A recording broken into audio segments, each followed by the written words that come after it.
Hey, everybody, and welcome back to our Webinar Wednesday series. We are excited to be bringing you our second part of our Life After UA series. Today, we're really excited to feature our very own UA Graduate School and one of our wonderful campus partners. As a reminder, I'm Allison Beasley, and I'm our Coordinator of Parent and Family Programs at the University of Alabama, and we're so excited to have you join us. And I'm going to throw it over to who I'll call my co-host today to let her introduce herself. All right. Hi, Allison. My name is Leslie Campbell, and I am the Director of Graduate Recruitment for the Graduate School here at UA. Thank you for inviting me to join in this. I hope that we can talk about some things that will make it more clear about what graduate school is and what it can be. I think there's a lot of research out there now that shows that bachelor's degrees, everybody's getting those now. So it's about how to set yourself apart in the job market. There's certainly research out there that says, master's degrees are a good way to do that. You have the opportunity to earn your master's degree here. That allows that job market to open up, and it also allows you to have higher starting salaries. Those are important things when you start thinking about what you're going to do when you get out of school. Absolutely. And as parents and families, the very top of the list is you want your student to have a job, but the higher that salary, the more they can help you out later. Sure. Really, our goal for parents and families for this webinar is to just your student is maybe going to tell you a lot of things about graduate school. We want to talk about what it is, what it isn't. You're going to hear a lot of acronyms for your student. So we just kind of want to break some of those things down, maybe answer some questions here that you don't have to ask your student, and that way you're just a little bit more prepared for those conversations when your student says, well, I'm thinking about going to graduate school. And I think maybe one of the first questions, if I was a parent or family member, would be like, okay, tell me exactly what that means of what graduate school, Leslie. Sure. So I actually do talk to a lot of parents of students who want to know, they're trying to help their student figure out what to do, what's the best path, and how to get there. What I always tell people to do, the first place that you should start is the program's webpage. Now, that's where all the information is about what that graduate program is about, what the admissions requirements are, if there are application deadlines, and they'll have most of them will have specific information about the things that you need to make your application more attractive. Once you have spent some time on that website, looking for application deadlines and the requirements, and do I need a GRE, and what are the funding opportunities? All of that information will be on that website. Once you've read all of that information and you feel comfortable knowing what that says, the next place to start is, if you have general questions about the application process, the graduate school, we have 6 admissions counselors right here in this office, plus myself, that are ready, willing, and able to answer your questions. The next place to go is each one of those programs is going to have a graduate program director identified on their website with contact information. Those people are faculty members who work with graduate students and are able to advise prospective students on the best way to go about things. Because yes, there are some general things that all graduate applications will have, and that's the application, the fee, the statement of purpose, letters of recommendation, and whether or not you need a test score. But there will also be extra things within a department that you can find out about that may be, if you want to schedule a time to speak to your faculty advisor or the graduate program director to talk about things like, how do I make my application more attractive to your department? Those are things that come from a department. Some departments will encourage applicants to reach out to faculty members to look for a sponsor. Sponsor's kind of not the right word, an advisor, someone to work with on research projects. Depends, because every program is a little different. For example, if you're interested in the biology program, they want you to go out and look at the faculty research and find the faculty member who is running the research lab that you want to be a part of and start that conversation with them. Psychology is the same way. It's a PhD program. They want you to be able to go out and look at that research and talk about, is that professor that you want to work with, are they accepting new students? Now, maybe not so much in the higher education administration program. You don't necessarily have to reach out to a faculty member prior to being admitted or applying. Yeah, absolutely. And I'm a little biased on the higher education program because that's the program I attended and went through. That's a good one. And that's the only reason that I actually learned more about it was because some of these programs also offer either like a visit day or some sort of virtual visit program, especially in light of our current situation with the pandemic. Absolutely. Just researching further into that website, and as parents and family members, I think doing your own research is going to be key, because your student may be doing this research and they're talking to you about all of these things that they've researched. So kind of catching up a little bit on what they're learning as well, and knowing what's going on, and kind of saying, okay, well, did you know about this visit day that's going on? Or did you know that they're hosting a program for prospective students whenever? This sort of. Right. So the graduate school hosts Q&A sessions, virtual Q&A sessions, like 2 or 3 times a week. Different programs do the same thing. Like the School of Social Work does that a couple or 3 times a week. The College of Education does it a couple or 3 times a week. Different programs will do that different ways. So yes, I know I just got an announcement for the business school. They're having their Discovery Day, and that's coming up. You can certainly register for that and talk to people in the program.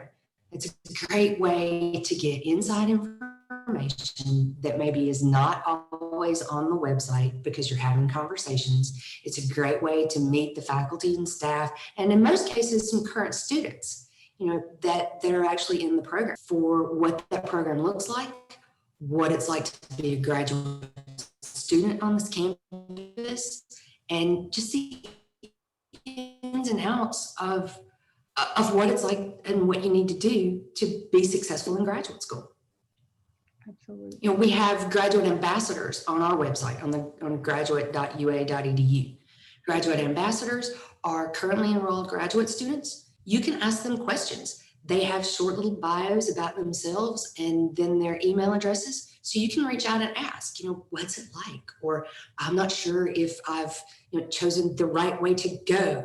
Well, they might not be able to answer that exact question, but they can probably point you in the direction of some resources or a faculty member that might be able to help you. I can't stress enough that it's important to go to that intended program's website, because so many of them will put the frequently asked questions out there on those websites.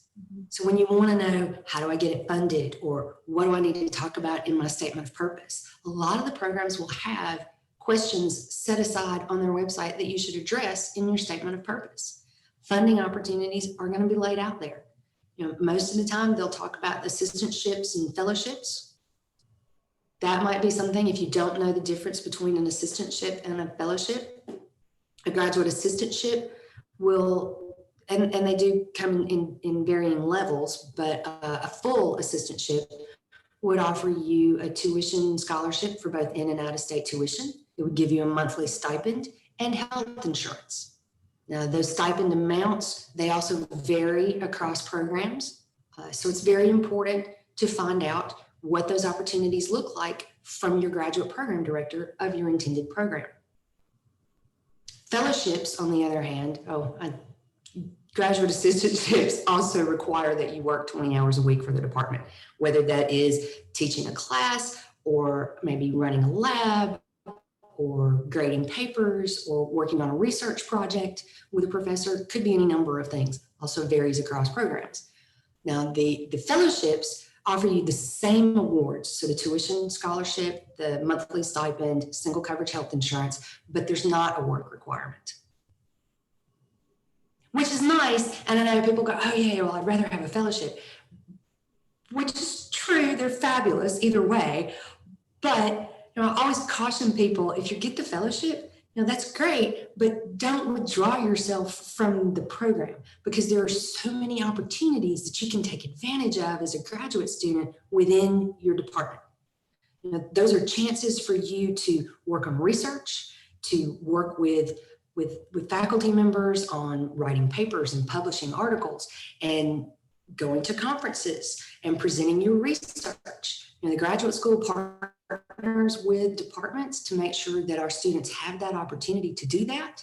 so that they can, I mean, we want you to be successful. We want you to go out and show what you've been able to do at UA. So we'll help you fund that.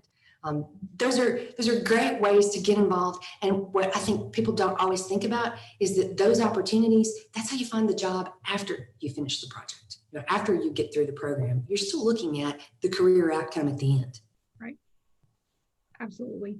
And so I think a lot of times I like to think of things within different contexts.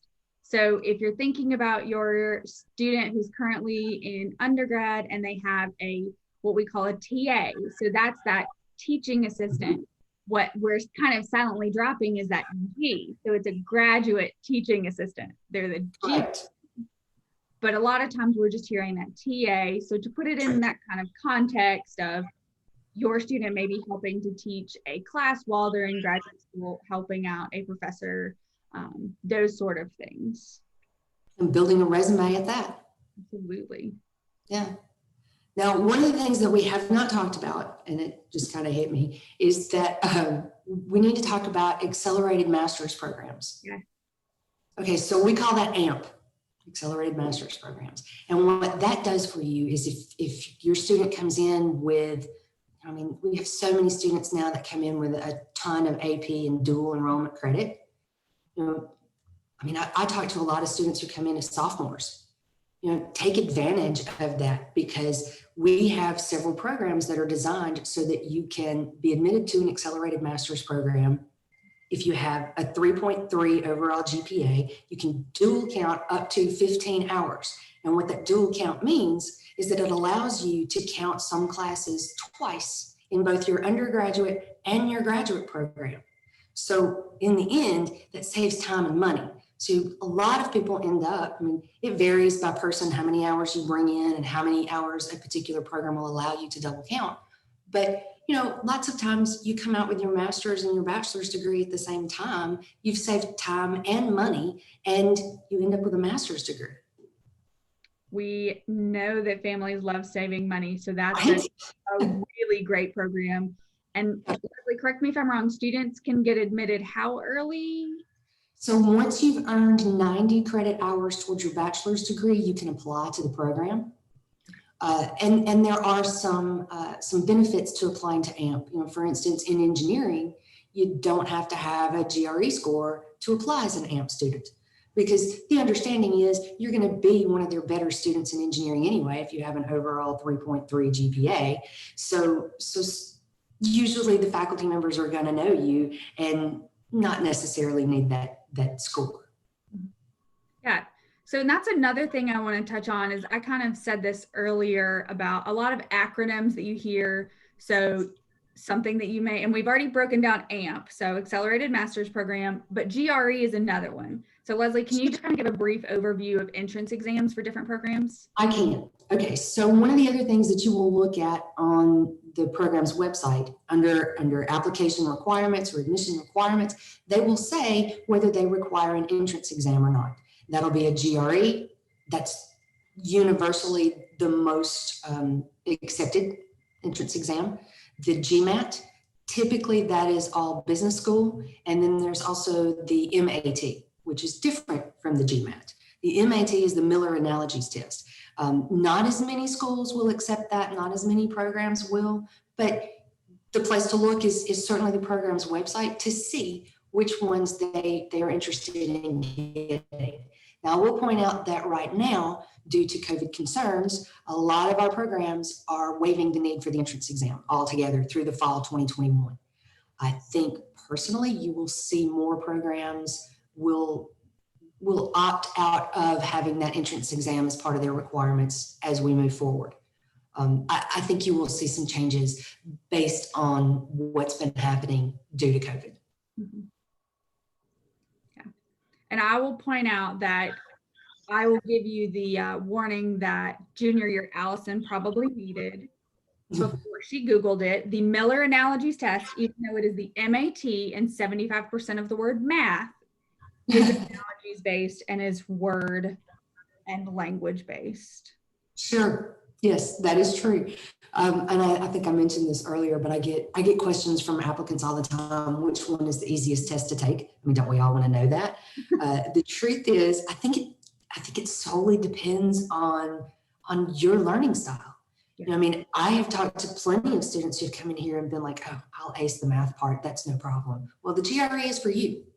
But I mean, if you're better at vocabulary and reading skills and language skills, then the MAT may be better suited for your learning style. And you know, we talked about these exams, but they cost money. So you need to go out and look at Google, where do you get tested for these things? There are testing centers in every major city in the world. We have a testing center on our campus, so you can take that test now. And I have told plenty of people a ton of different times, those exams are good for 5 years.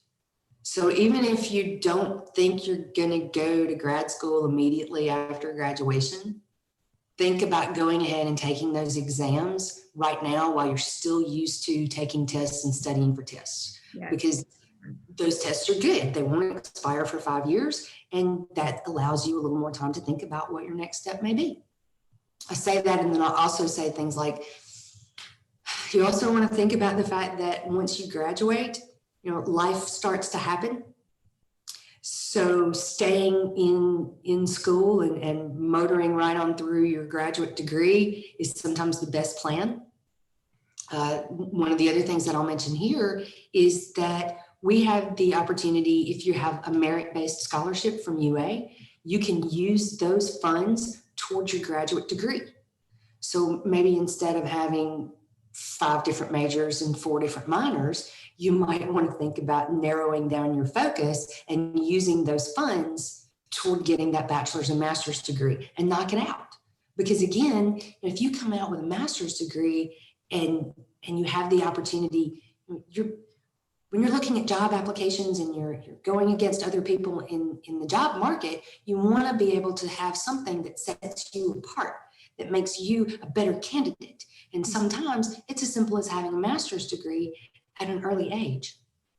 Yeah, absolutely. And you talked about just kind of different resources. You mentioned the testing center on campus a few minutes ago. I also just want to point out that there are a ton of different resources for students around campus. You mentioned the statement of purpose earlier. I wanted to point out the UA Writing Center. Yes. That students can get help writing the statement of purpose, because I guarantee they will write several different drafts of it. And as a family member, you will probably look at each and every single one of them. Yes, yes. And some of them will not be different, I promise. And you should always have somebody else read it, because once you've written it and reread it and written it and reread it, your brain now knows what you wanted it to say. So make sure that everybody else knows that it's saying the same thing. So that is one other tip that I don't think everybody thinks about is who you choose for your recommenders. Now think about it. You're not necessarily choosing recommenders for a job opportunity. You're choosing recommenders for a graduate program. So you want people that can speak to your academic success in the classroom. Faculty members are the best ones for that. And now is a good time to be looking for who those people might be. And that does a couple of different things. And also, if you have a faculty member that you work with closely, it lets them know that you're interested in pursuing a graduate degree, so they can offer some expertise as well. And they can serve as one of your recommenders. Again, they can speak to your academic success in the classroom, and those are in the application process. Because the graduate faculty committee is looking at every piece of that application, every piece of it, and those recommenders count. Absolutely. And I think as family members, you can also encourage your student to think about who those recommenders are going to be earlier rather than later, because deadlines will come up faster than students think. And they want to give faculty members and staff plenty of time to write recommendation letters, fill out forms, submit whatever they need to in advance of deadlines. Absolutely. Don't wait till the day before the deadline. Another reason to not wait is that you should apply early, because everybody wants to be funded, right? So you want to make sure that your application materials are in together and look good. And the earlier you can do that in the application process, the better off you will be. Absolutely. Generally, people start asking about what kind of application deadlines, what do those look like?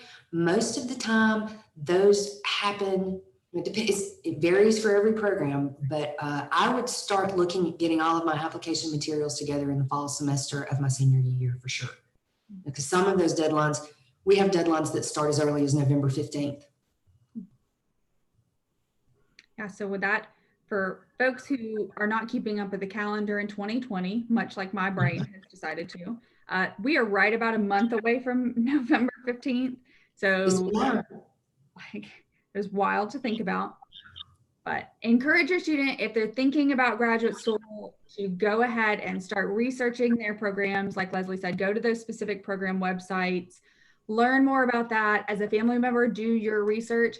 And please feel free to talk to your student about these things. But if you do have questions that you want to get the answer to, there's lots of ways to reach out. Leslie, can you give folks a little bit of kind of next steps if they have more questions? Sure. I mean, you can certainly email the graduate school. Our email address is gradschool@ua.edu. We have a contact page on our website, which is graduate.ua.edu.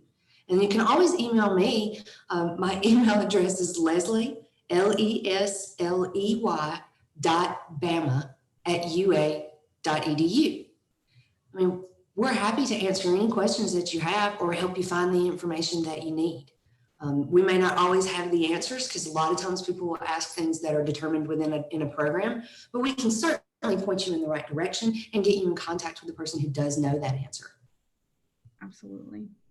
Well, Leslie, I just want to say thanks so much for providing so much insight. I know I learned several new things. And I just want to reassure parents and family members, it's not too early to start thinking about graduate school. Leslie talked about the AMP program, which is obviously a great opportunity to kind of combine and to save money. We love saving money. Right. So don't forget about those programs when you're talking to your student about, it's not too early to start thinking about what their life after UA looks like, and stay tuned in for the next couple of weeks for more information on our pre-med and pre-law for medical school and law school options, to just kind of get to know students' options and what those choices look like as they start considering what life looks like after graduation. But Leslie, thanks so much for spending some time with us today, and we appreciate it so much. Thank you. I enjoyed it. Of course, and y'all stay tuned for our next couple of webinar Wednesdays to keep going for our Life After UA series. And as always, thanks for watching, and roll tide. Bye-bye.